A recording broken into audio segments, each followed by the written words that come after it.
In New York, everything is big. The Empire State Building, the World Trade Center, the traffic, the prices, even the computer trade shows. I guess that's why they call it the Big Apple. But it's more like the Big PC here on the west side of town by the Javits Convention Center, as more than 100,000 visitors are cruising the aisles looking for the newest and neatest hardware and software products. Today, we'll take you inside PC Expo on this special edition of the Computer Chronicles.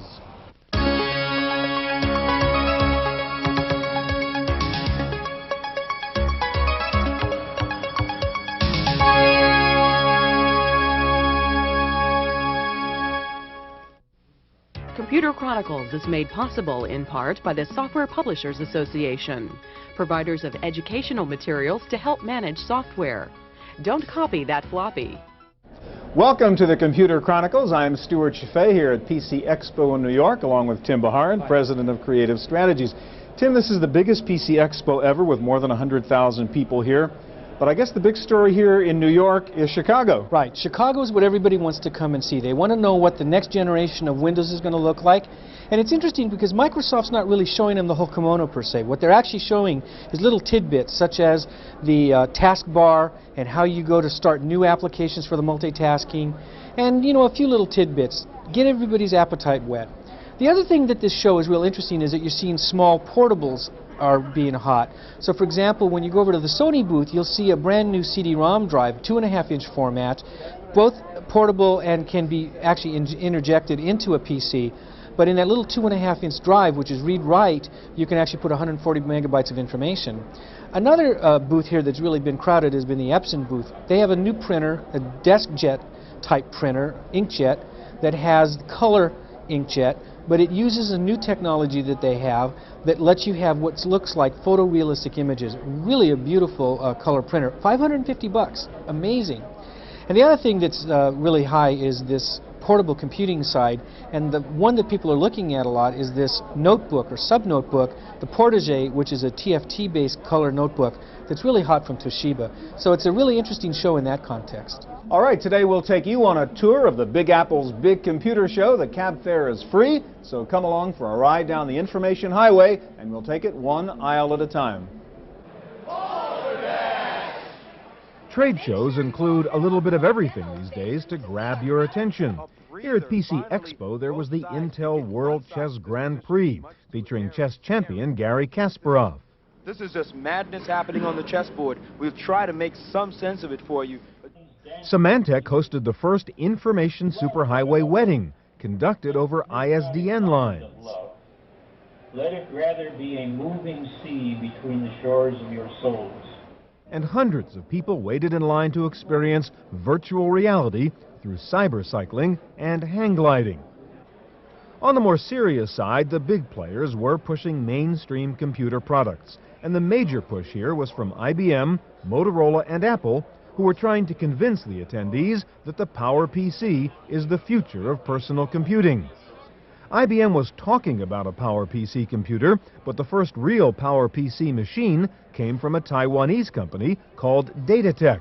The DTK PowerPC 166 and PC 80 were being demonstrated at the Motorola booth. The big question on PowerPC is, will there be software support? Motorola says yes. The software industry is pretty much dominated by 5 or 6 major players. They represent 70% of the volume. The Microsofts, the Borlands, the Intuits, the WordPerfects, the Lotus people.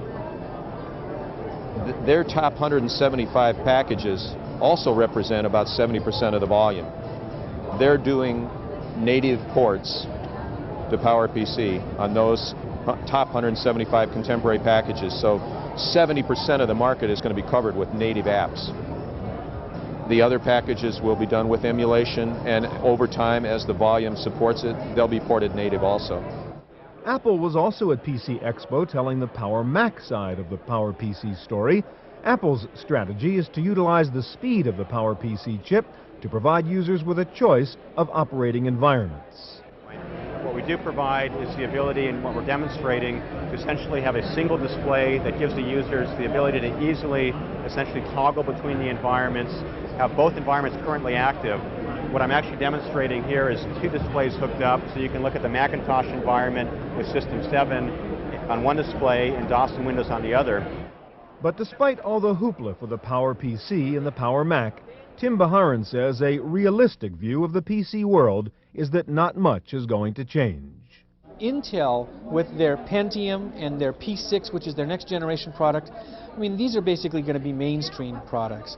And whether Apple can actually go beyond their 15% market share is a little bit questionable at this point. I mean, if they're really lucky, they might get to this 20%. But the bottom line is Intel still owns this market, and they will for a long time. Next up, a look at new software unveiled at PC Expo.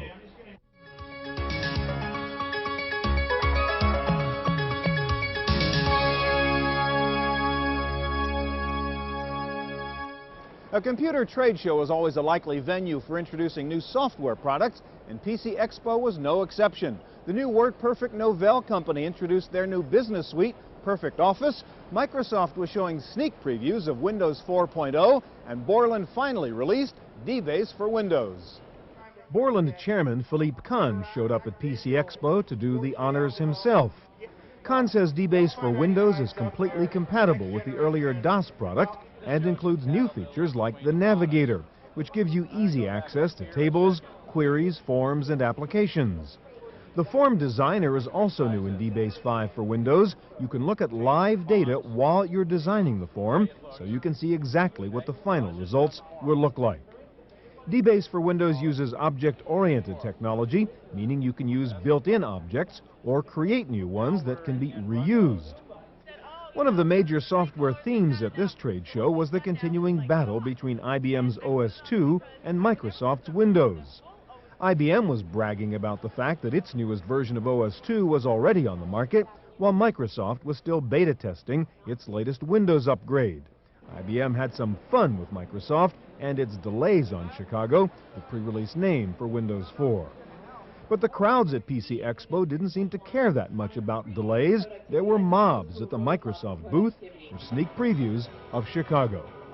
How different is Windows 4 from the current 3.1 version? InfoWorld editor Stuart Alsop says it is a significant upgrade. The real key about Chicago is that it's really a new operating system.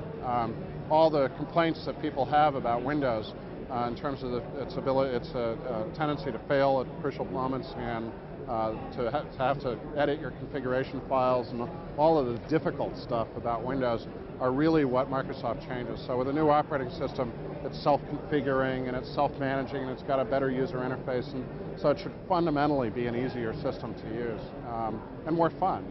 Alsop wasn't alone in his praise for the new version of Windows. Industry analyst Tim Baharin agrees that Chicago is a lot better interface because it sits on a much better operating system.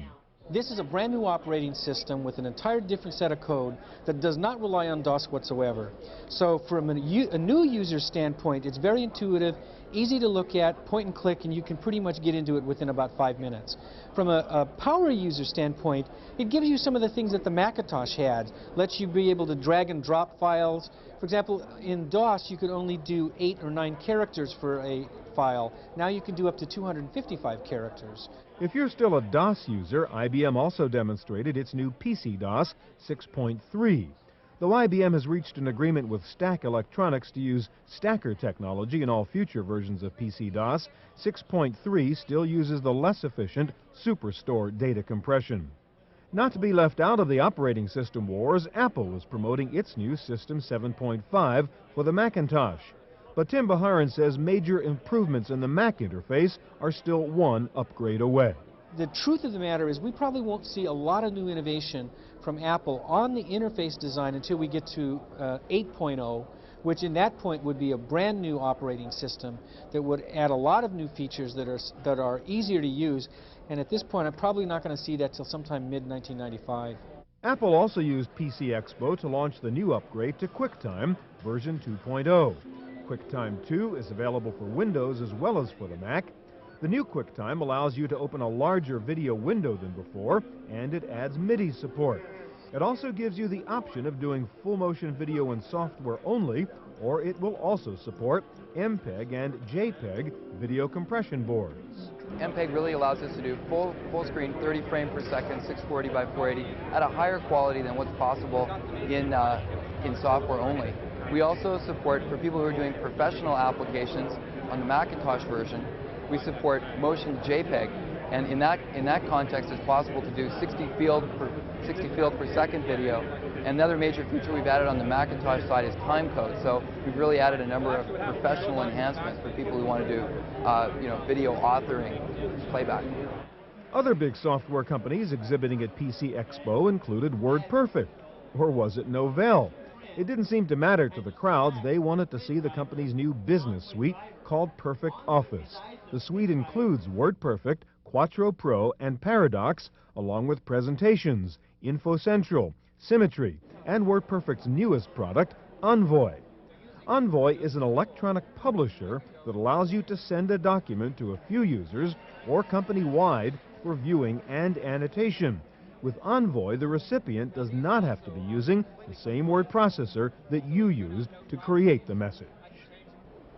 The trouble with buying a notebook computer is the minute you buy one, you find a better one has just come out with more features and at a lower price. That was pretty much the story here at PC Expo. A long list of new notebook computers offering better displays, longer battery life, and improved expandability. Desktop computing will always be cheaper and more powerful than portable computing. But it used to be that portables were a year behind. Now they're only a few months behind. For example, one of the big limitations of portable computing has always been sound and CD-ROM. You just couldn't get it. Toshiba is showing at this show for the first time a satellite, which is part of their consumer products, notebook PC, which has an optional Sound Blaster compatible sound system in it. So you've got the multimedia sound. Toshiba's Satellite T2400C uses a 50 MHz 486DX2 chip and comes with a SCSI 2 port for connecting a CD-ROM drive. It's available with dynamic dual color display or a TFT active matrix display. Toshiba also introduced a new Portagee model complete with a 50 MHz CPU. The T3600CT weighs just 4¼ pounds and uses a lithium-ion battery, providing up to 6 hours of power. In addition to the new notebook computers, Toshiba demonstrated a digital video PC-MCIA card. With the Toshiba video card, you can play and record real-time, full-motion video on your notebook computer. Tim Baharan says that with this type of power in a notebook, half of all PCs sold will soon be portable. Mobile is still one of the hottest topics in any computer show. First of all, most of us as analysts believe that we're going to continue having like 30–35% growth at least for the next 2 to 3 years. Secondly, we're packing much more in a smaller form factor. And that small form factor allows us to what we call replicate the desktop. So what we can do on the desktop can now be done in this tiny little package. And we think actually by 1996–97 that 50% of all PCs sold will be portables, and they'll start taking over the desktop. This tiny little portable computer is from a Canadian company called Eurocom. It uses a 100 MHz Pentium chip inside, making it the fastest notebook computer in the world. It comes with an active matrix color screen and sells for around $3,800. If you're into cute portables, this is the Alufa 350 from a Taiwanese company called Chaplet.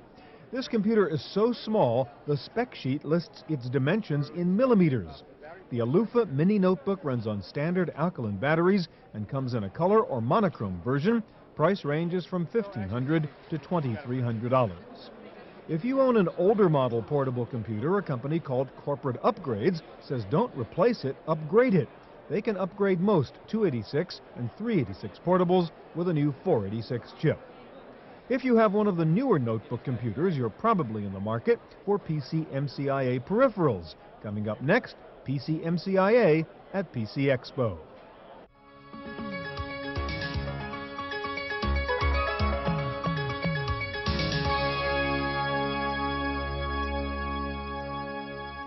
It's hard to say, but easy to use.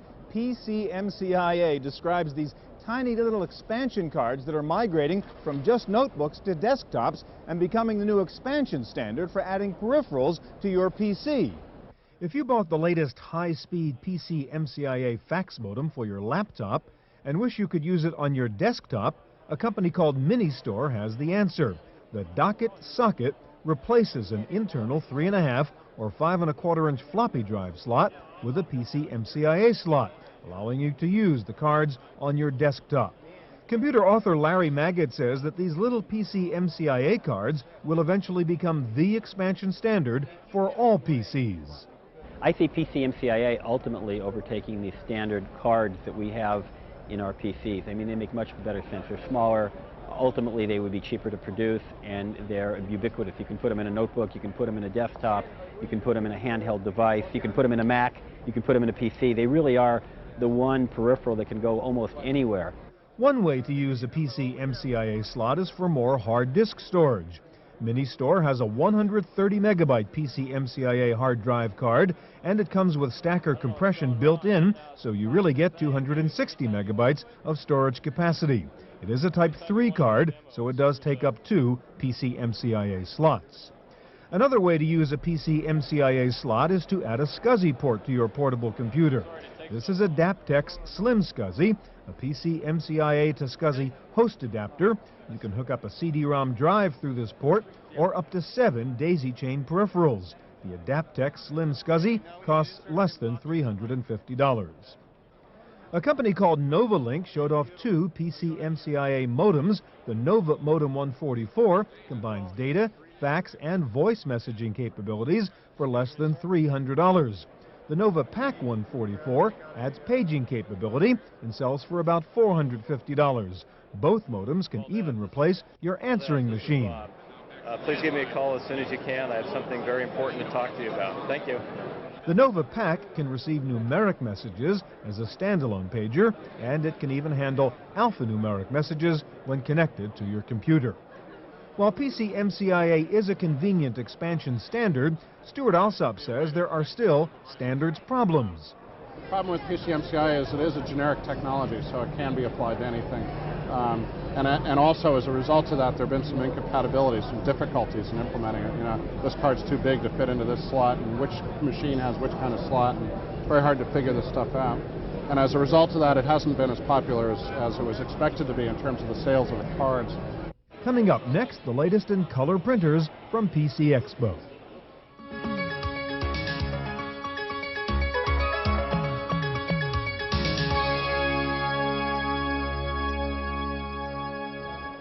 If you've just bought your first computer, you know it's like buying a house or a boat. The buying has just begun.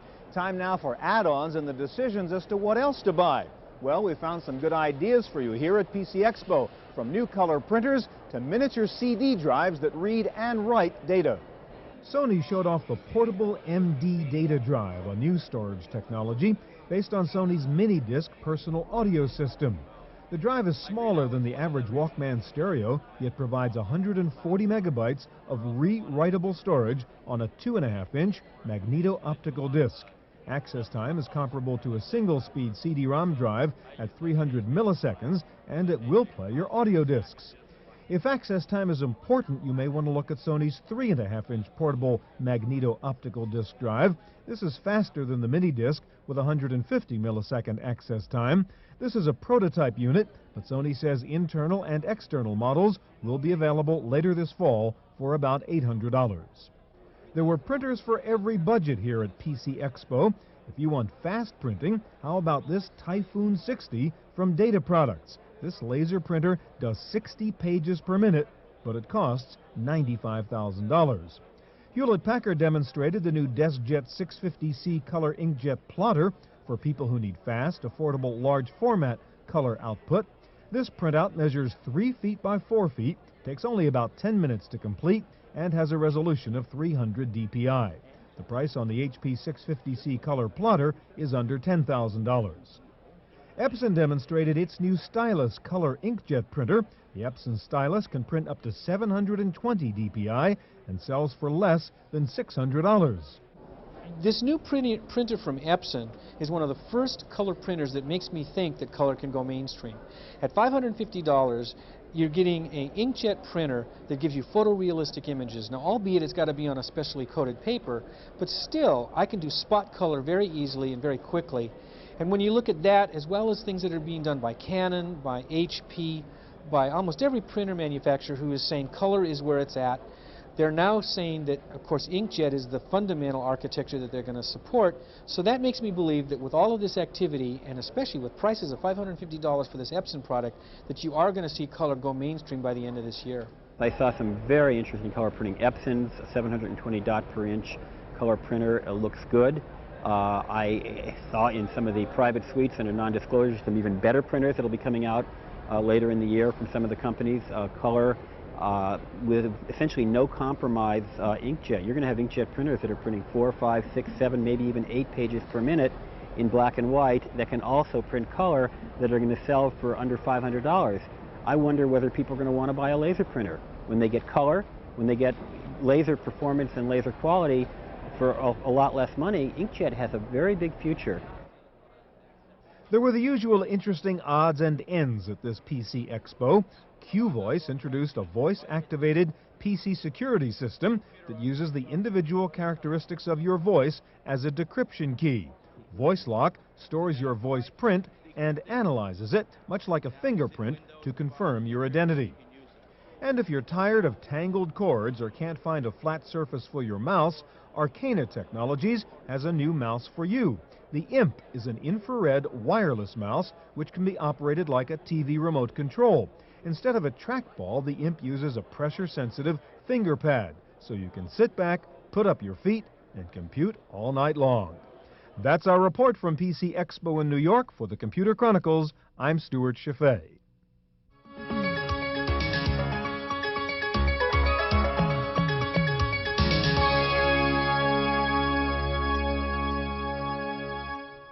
In the random access file this week, Apple says it is ready to license several companies to manufacture Macintosh clones.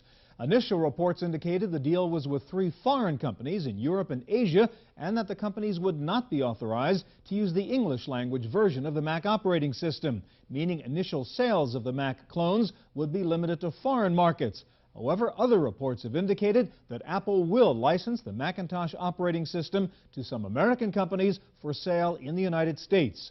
An Apple spokesman says some domestic PC companies may soon announce products that use the Macintosh operating system and Macintosh hardware components. Officially, Apple will only confirm that it has a new strategy of pursuing licensing deals with other hardware vendors. Apple is also trying to give the Macintosh operating system a new look. Both Microsoft and IBM have given cute names to Windows and OS/2, so Apple is trying to do the same by coming up with a more exciting name than System 7.5. The next upgrade of the Macintosh operating system will be called Mac OS and will feature a new logo based on the Happy Mac icon. No word on when the new Mac OS will be released.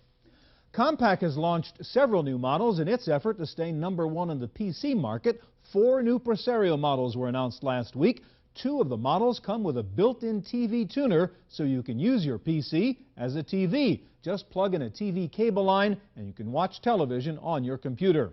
And PC prices keep on tumbling. Now, Hewlett-Packard says it will cut Vectra prices by as much as 20% effective next month. The entry-level HP Vectra VL2 will now list for under $1,400, lower than the current price of the IBM Value Point. HP has introduced a new device called OmniShare, which is a kind of interactive fax machine. It lets 2 people look at and work on the same document simultaneously, with each able to electronically make comments which both parties can see. The OmniShare lets you talk and move data at the same time on a standard phone line. The real-time document conferencing system does not require a PC, but you can hook it up to a computer to transfer files or images. It looks like more delays for IBM's Power PC computer. The problem is apparently not with the hardware, but with delays in the new version of the OS/2 operating system, which IBM hopes to bundle with the Power PC. IBM's Power PC computer had been expected in October, but it now looks like 1995 before Power PC hits the market. IBM is moving ahead in other ways to boost acceptance of its OS/2 operating system. Big Blue has announced an agreement with CompuAdd to preload OS/2 on PCs sold by CompuAdd. However, the retail chain will continue to also load Microsoft Windows on its PCs. Details are in now on the new IBM Aptiva line of PCs. The Aptiva brand replaces the PS1 model. All new Aptivas come bundled with CD-ROM drive, soundboard, and answering machine capabilities. Some models are also available with speech recognition. Prices run from about $1,000 to $2,600 plus monitor. Hewlett-Packard says it is lowering prices on its color printers. You can now buy a color DeskJet 540 for under $350. And HP is introducing a new color LaserJet printer early next year. It will sell for around $7,000. Most other color laser printers have been in the $10,000 range.